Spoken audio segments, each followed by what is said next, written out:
ከቴህራን አዲስ ጉድ ተሰምቷል። ኢራንን እንደ አዲስ የወለደው ጉድ ፋርሶች አሰምተዋል። ቁልፍ አመራሮቿን በጥቃት ያጣችው ሀገር አሁን ወደ አዲስ ለውጥ የተሸጋገረች መስላለች። ሞተዋል የተባሉት አያቶላ በአዲስ ገጽታ ወደ ኢራን የስልጣን መድረኮች ብቅ ብለዋል። ትራምፕ ከኢራን የሰሙትን ማመን ከብዷቸዋል። ቴልአቪቭ ደግሞ በቁጭት እየተከነከነች ነው። በቴህራን ደግሞ ጮቤና ጨፈራው ደርቷል። አዲሱ የኢራን ምስራች ምንድነው? ትንታኔያችን ጉዳዩን ይዞታል። ቻናሉን ሰብስክራይብ በማድረግ እይታዎትን እንዲጀምሩ፣ ቪዲዮ ላይክ ማድረግ ደግሞ ቀዳሚ እርምጃው እንዲያደርጉ በአክብሮት ጋበዝን። ወደ ዝርዝሩ ገባን። በዘመናዊ ወታደራዊ ታሪክ ውስጥ እጅግ አስደናቂና ድፍረት የተመላበት ተብሎ ሊገለጽ በሚችል መልኩ የአንድ መንግስት ቁንጮ መሪ ኢላማ ያደረገው ጥቃት ካስከተለውና አሁንም ድረስ ከሚጨሰው ፍርስራሽ ውስጥም ኢራን ራሷን ለውጣ ብቅ ብላለች።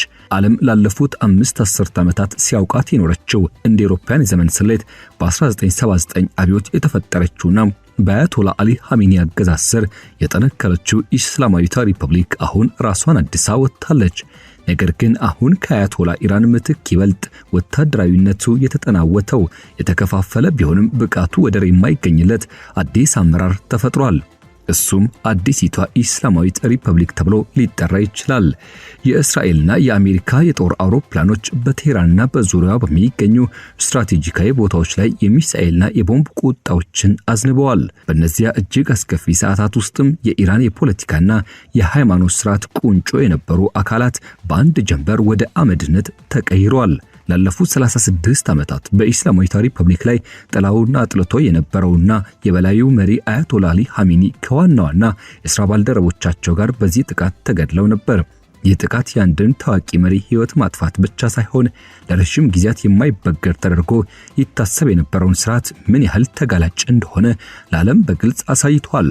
ሆኖም ግን የሚገርመው ነገር ያ ሁሉ ድባቅ ቢመታም አገዛዙ አልፈረሰም። ይልቁንም ቅርጹንና ባህሪውን በመለወጥ ራሱን ዳግም አዋቀረም።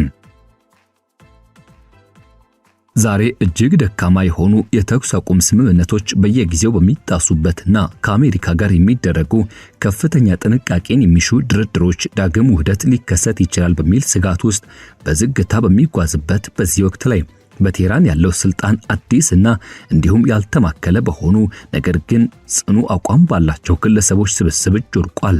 በአንድ ሰው ፍጹም አገዛዝ የሚመራው ዘመን አብቅቶ ስልጣኑ በጦርነት ጊዜ የሚቋቋም የጋራ አመራር ስር ሆኗል። ይህ አመራር ደግሞ በኢስላማዊ ጦር ባለስልጣናትና በሚስጥራዊ ታማኝ ግለሰቦች የተሞላ ነው። ይህ አዲሱ የኢራን ስልጣን ገጽታ ነው። ጥሬ ወታደራዊ ኃይልን የተላበሰ ብዙ ግንባሮች ለህልውና የሚዋጋና ለማንም የማይበገር በስም ደረጃ በስልጣኑ ማማ ላይ የተቀመጠው የ56 ዓመቱ ሙጅታባ ኻሜኒ ነው። እሱም በቅርቡ በተገደለው መሪ አያቶላ አሊ ኻሜኒ ምትክ በሊቃውንት ጉባኤ ፈጣን ውሳኔ ልዑል መሪ ሆኖ ተሹሟል። በአሁኑ ወቅት ታዲያ በመላው ቴህራን በሚገኙ አደባባዮች ላይ የሱና የአባቱ ምስል ጎን ለጎን የተሰቀሉባቸው ሰንደቅ ዓላማዎችና ባነሮች ይታያሉ። ይህም ዓላማው በዚያ ሁሉ ትርምስ ውስጥም ስርዓቱ አሁንም እንደቀጠለ ለማሳየት የሚደረግ ጥረት አንድ አካል ነው። ሆኖም ግን በመሬት ላይ ያለው እውነታ ከዚህ እጅጉን የራቀና እጅግ አስደንጋጭ በሆነ መልኩ ያለ መረጃን ይሰጠናል። ሙጅታባ ኻሜኒ አባቱን ተክቶ ስልጣን ከያዘበት ጊዜ ጀምሮ በአደባባይ ታየው ለጥቂት ጊዜያት ብቻ ነው። አባቱ ለሞት ባበቃው በዚያ የእስራኤል የሚሳኤል ጥቃት እሱም ክፉኛ ቆስሏል። በጭንቅላቱ በታችኛው ጀርባውና በእግሩ ላይ ከባድ ጉዳት ደርሶበታል። በዚህ ምክንያትም አብዛኛው ተግባሩን የሚያከናውነው በሚስጢር ነው። በልዑል መሪው ቢሮ ኃላፊ የሆኑት መዝሃር ሁሴይንን ጨምሮ ሌሎች የኢራን ባለስልጣናት ሙጅታባ አሁን በተሟላ ጤንነት ላይ እንደሚገኝና የጦርነት ስልቶችን ብሎም የሰላም ድርድሮችን በጥቃት እየመራ መሆኑን በጽኑ ይናገራሉ። የአሜሪካ የስለላ ድርጅቶች ግምገማ ይህኑ የሚያስተጋባ ሲሆን ሙጅታባ በዋና ዋና ውሳኔዎች ላይ በንቃት እየተሳተፈ መሆኑን የሚጠቁሙ መረጃዎች እንዳሉ ይገልጻሉ። ይሁን እንጂ በአካል አለመታየት ጥርጣሬን ይወልዳል። በአንድ ወቅት ልዑል መሪው ኃያልነታቸውና እንዲሁም በእሳት የተሞሉ ንግግሮችን በማድረግ በህዝብ ፊት በመቅረብና ሃይማኖታዊ ድንጋጌዎችን በማውጣት የሚያሳዩት ስርዓት ውስጥም የሙጅታባ ከእይታ መራቅ ስርዓቱን የህጋዊነትና ብሎም ተቀባይነት ጥያቄ ውስጥ ይከተዋል። በኢራን ውስጥና በውጭ የሚገኙ የሥርዓቱ ተቺዎች ይህ አብዮት ንጉሳዊ አገዛዝን ለመጣል የቆመበትን መሰረት የከዳና ወደ ውርሻ ንጉስነት የተቀየረ አካሄድ ነው በማለት ይተቻሉ። በተጨማሪም እሱ ቀደም ሲል በህዝብ የስልጣን እርከኖች ላይ ሰፊ ልምድ የሌለው በመሆኑ ውዝግቡ ይበልጥ እንዲባባስ በር ከፍቷል። ለአገዛዙ ቅርብ የሆኑ ምንጮች እንደሚጠቁሙት የሙጅታባ ሚና ፍጹም አምባገነን ከመሆን ይልቅ ስርዓቱን እንደ መልህቅ ሆኖ የሚያረጋጋ ተምሳሌታዊ መሪና በባለስልጣናት መካከል ስምምነት የሚፈጥር አገናኝ መሆኑ ነው። በተለይም በኢራን ኢራቅ ጦርነት ወቅትም የቀደሙ ታጋዮች ዘንድ ጠንካራ ትስስርና መረብ አለው። ነገር ግን የዕለት ተዕለት የመንግስት አስተዳደርና የወታደራዊ አመራር ስራዎቹ ወደ ሰፊ ባለስልጣናት ስብስብ ወርደዋል። ይህ የስልጣን መከፋፈል ከአባቱ አሊ ሐሚኒ ዘመን የተለየና ስር ነቀል ለውጥ የታየበት መሆኑን ያረጋግጣል። በአዲሲቷ ኢስላማዊት ሪፐብሊክ ውስጥም ልዑል መሪው በከፍተኛ የጦርነት ምክር ቤት ውስጥ በእኩል መሪዎች መካከል አንደኛው ተደርጎ ይወሰዳል። የውጭ ጉዳይ ሚኒስትሩ አባስ አራቃቺ ሌሎችም ከፍተኛ ባለስልጣናት ሙጅታባ በህይወት መኖሩና ስልጣኑን በተሟላ ሁኔታ መቆጣጠሩን የሚገልጹ መልእክቶችን በየጊዜው እያሰራጩና ያስተጋቡ ነው። ይህም በጠላቶቻቸው የሚነዙትን የማያቋርጡ ወሬዎችና ስነ ልቦናዊ ጥቃቶችን ለመከላከል በጽኑ የታለመ ነው። ሙጅታባ እንደ ሆርሙዝ የባህር ወሽመጥ ባሉ ስትራቴጂካዊ ጉዳዮች ላይ የሚያወጣቸው የጽሑፍ መግለጫዎች ምንም እንኳን በአካል ተገሎ ቢቆይም አሁንም ድረስ የኢራንን ጽኑ አቋም ለማሳየት ቁርጠኛ መሆኑን የሚያሳዩ ናቸው። ሙጅታባ በስልጣኑ አናት ላይ የኢስሙላ ቀጣይነት የሚወክል ከሆነ አዲሲቷ ኢስላማዊት ሪፐብሊክ እውነተኛ ሞተርና አንቀሳቃሽ ኃይል ግን ኢስላማዊ ጦሩ ነው። ላለፉት 10 ዓመታት የነበረው ተጽዕኖ በጦርነቱ መጀመሪያ ላይ ከፍተኛ አመራሮች በመገደላቸው ምክንያት አሁን ወደ ፍጹም የበላይነት ተቀይሯል። የአብዮታዊ ጦር ዋና አዛዡን መሐመድ ፓክፖርን በመጀመሪያዎቹ ጥቃቶች አጥቷል። በሱ ምትክም ያንን ክፍተት ለመሙላት ብቅ ያሉት ደግሞ በጦርነት የተፈተኑት ብርጋዴር ጀነራል አህመድ ቫሂር ናቸው። እሳቸው ቀደም ሲል የሀገር ውስጥና የመከላከያ ሚኒስትር የነበሩና ለረጅም ጊዜ በስርዓት ውስጥ ትልቅ ቦታ የነበራቸው ግለሰብ ናቸው። የቫሂዲ ወደ ስልጣን ቁንጮ መምጣት የኢራን አስተዳደር ሙሉ በሙሉ ወደ ወታደራዊ አመራር መሸጋገሩን የሚያሳይ ግልጽ ምልክት ነው። ባለሙያዎች እንደሚገልጹት እሳቸው ከጦር ሜዳ ውሎ ጀምሮ እስከ ዲፕሎማሲያዊ ድርድሮች ድረስ ያለውን ማንኛውንም አይነት የኢራንን እንቅስቃሴ የሚወስኑና ጽኑ አቋም ያላቸው መሪ ናቸው። በቫሂዲ አመራር ስር የአብዮታዊ ጦር በፖለቲካው፣ በኢኮኖሚው፣ በደህንነቱና በባህላዊ ጉዳዮች ያለው ቁጥጥር አጥብቋል። አብዛኛው መደበኛ የጦር ኃይል አመራር በመበታተኑ በእስራኤልና በአሜሪካ ለሚሰነዘሩ ጥቃቶች ምላሽ የሚሰጡት በውጭ ያሉ ተላላኪ ኃይሎችና እነሱን የሚያስተባብሩ የሀገር ውስጥ ተቋሚዎች የሚያፍኑ ወሳኝ ኃይል ሆነዋል። የኢራን ማህበረሰብን በደህንነትና በወታደራዊ ቁጥጥር ስር የመዋል ተግባር አዲስ ደረጃ ላይ ደርሷል። ይህም የአብዮታዊ ስርዓት በዕለት ተዕለት አስተዳደር ውስጥም ይበልጥ ዘልቆ እንዲገባ አድርጎታል። ቫሂዲ ለማንኛውም አይነት ስምምነት ቦታ የማይሰጥ ግለሰብ በመሆናቸው በቆሙት ድርድሮች ላይ ያላቸው ተጽዕኖ እጅግ ከፍተኛ ነው። ዘገባዎች እንደሚጠቁሙት ከሆነ እሳቸው ወደ ሙጅታባ ለመድረስ እንደ ብቸኛ በር ሆነዋል። ይህም የኢራን በኒኩለር መርሃ ግብሯ ወይም በስትራቴጂካዊ የባህር በር መስመሮቿ ላይ ስምምነት እንድታደርግ አለም እንዳታደርግ የመወሰን አቅም ሰጥቷቸዋል። የቫሂዲ የቀድሞ ታሪክ ከስርዓቱ እጅግ አደገኛ ከሆኑ የውጭ እንቅስቃሴዎች ጋር በእጅጉ የተቆራኘ በመሆኑ በዚህ አዲሱ ስርዓት ውስጥም እጅግ አስፈሪና አከራካሪ የሆነ ስልጣን እንዲኖራቸው አድርጓል። የአብዮታዊ ጦር ሚና እንዲህ መስፋፋቱ የህልውና ትግል ውጤት ነው። ስርዓቱ ከውጭ ከፍተኛ የሆነ የህልውና ስጋት ሲደቀንበት ይበልጥ ጽኑ ርዕዮተ ዓለምና እንዲሁም ወታደራዊ ብቃት ያለው ተቋም ወደፊት ማውጣቱ የተለመደ ነው። ይህ ሽግግር ለውጥ ፈላጊዎችንና መካከለኛ አቋም ያላቸው ኃይሎችን ወደ ዳር የገፋቸው ሲሆን ለረጅም ጊዜ ለሚዘልቅ ፍጥጫ የተዘጋጀ ጠንካራና የማይለወጥ አዲስ ስርዓት ፈጥሯል። በዚህ እጅግ ወታደራዊ በሆነውና በጦርነት አውድ ውስጥ በሚገኘው የኢራን አዲስ የፖለቲካ ምህዳር ውስጥም እንደ ዋና መሪ ተዋናይ ሆኖ ብቅ ያለው ግለሰብ መሐመድ ባቂር ቃሊባፍ ነው።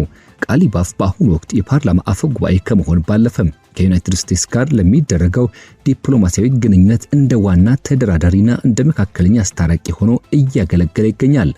በአንድ ወቅት በተለያዩ የሙስና ክሶች ስማቸው ይነሳ የነበረውና በፕሬዝዳንታዊ ምርጫ ፉክክር ውስጥም በተደጋጋሚ ሳይሳካላቸው የቀሩት ቃሊባፍ በአሁኑ ጊዜ በዚህ አዲስ የስልጣን መዋቅር ውስጥ እጅግ ጎልተው ከሚታዩና የተለያዩ የኃይል ቡድኖች ከሚያገናኟቸው ቁልፍ ሰዎች መካከል ቀዳሚ ሆነዋል። ቃሊባፍ በጦር ውስጥም የነበረው የቀድሞ አዛዥነት ሚናና በጥንቃቄ በገነባቸው የወግ አጥባቂ ፖለቲካ ትስስሮች ምክንያት በተለያዩ የስልጣን አጀንዳዎች መካከል እንደ ድልድይ ሆኖ ያገለግላል።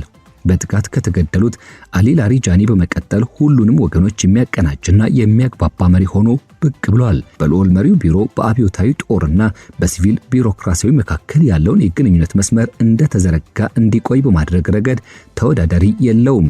በተለይም እንደ ኢስላማባድ ባሉ ቦታዎች ከአሜሪካውያን አቻዎቹ ጋር በሚያደርጋቸው ቀጥተኛ ንግግሮች ላይ የሚታየው ስልታዊና ተራማጅ ወይም ፕራግማቲክ አካሄድ በስርዓት ውስጥ ካለው ርዕዮተ ዓለማዊ ጽንፈኝነት ጋር ሲነጻጸር የሱን ልዩነትና አስፈላጊነት በግልጽ ያሳያል። የቃሊባፍ መልእክቶች አገራዊ ኩራትንና ተቃውሞን ከሰላማዊ ጥሪዎች ጋር በጥንቃቄ ያዋሃዱ ናቸው። ድርድርን አንድ አይነት የትግል ዘዴ እንደሆነ በመግለጽ ማዕቀቦች እንዲነሱ፣ ካሳ እንዲከፈልና ስትራቴጂካዊ ስምምነቶች እንዲደረሱ የሚጠይቁ ሐሳቦችን ያቀርባል። በርካታ የቀድሞ መካከለኛ አገናኝ መሪዎች በሌሉበት በዚህ አዲስ ስርዓት ውስጥም ጽንፈኞችና በዲፕሎማሲያዊ መንገዶች መካከል የሚያደርገው ምልልስ ለኢራን እጅግ አስፈላጊ እንዲሆን አድርጎታል። ይህ ሚናው ግን በሌላ በኩል ከውጭ ለሚመጡ ጫናዎች ቀዳሚ ኢላማ እንዲሆንም እያደረገው ይገኛል። ተንታኞች እንደሚሉት የቃሊባፍ ጉዞ ከቴህራን ከንቲባነት ወደ ፓርላማ መሪነት አሁን ደግሞ ወደ ጦርነት ጊዜ ዲፕሎማትነት መሸጋገሩ ትልቅ ለውጥ ነው። በአዲሲቷ ኢስላማዊት ሪፐብሊክ ውስጥም ቃሊባፍ ያገዛዙን ተለዋዋጭነት ጽኑ ባህሪ የሚወክል ሲሆን እርስ በርስ የሚፎካከሩ የኃይል ማዕከላትን በአንድ ላይ በማስተሳሰር የኢራንን ዋና ዋና ጥቅሞች በዓለም አቀፍ መድረክ ላይ ለማስጠበቅ እየሰራ ይገኛል። በቴህራን ውስጥም ስልጣን ምን ጊዜም በሚስጥር የሚከናወን ሲሆን አዲሷ ኢራን ከዚህ የተለየች አይደለችም። ጠንካራ አቋም ያላቸው ሃይማኖታዊ መሪና የቀድሞ ጦር የስለላ ኃላፊ የሆኑት ሁሴን ታኢብ ለሞጅታባ ኻሜኒ እጅግ ቅርብና ታማኝ አማካሪ በመሆን እየሰሩ ይገኛሉ። በጭቆና ተግባራት ውስጥም እጃቸው አለበት በሚል በዓለም አቀፍ ደረጃ በጥቁር መዝገብ ውስጥ ስማቸው ቢሰፍርም የታኢብ ተጽዕኖ የሚመነጨው ከረጅም ጊዜ የግል ትስስሮቻቸውና በአገር ውስጥ ደህንነት ላይ ካላቸው ጥልቅ ዕውቀት ነው። እሳቸው በዘመነ ስልጣን እርከን ላይ ባሉ ታዋቂ ሰዎች መካከል ያለውን ግንኙነት የሚመሩና ታማኝነትን የሚያረጋግጡ ሚስጥራዊ ኦፕሬተር ጭምር ናቸው። እሳቸውን የሚያጅቡት ደግሞ ሌላኛው የቀድሞ የጦር አዛዥ የሆኑትና አሁን የከፍተኛ ብሔራዊ ደህንነት ምክር ቤትን የሚመሩት መሐመድ ባቂር ዞልቃድር ናቸው።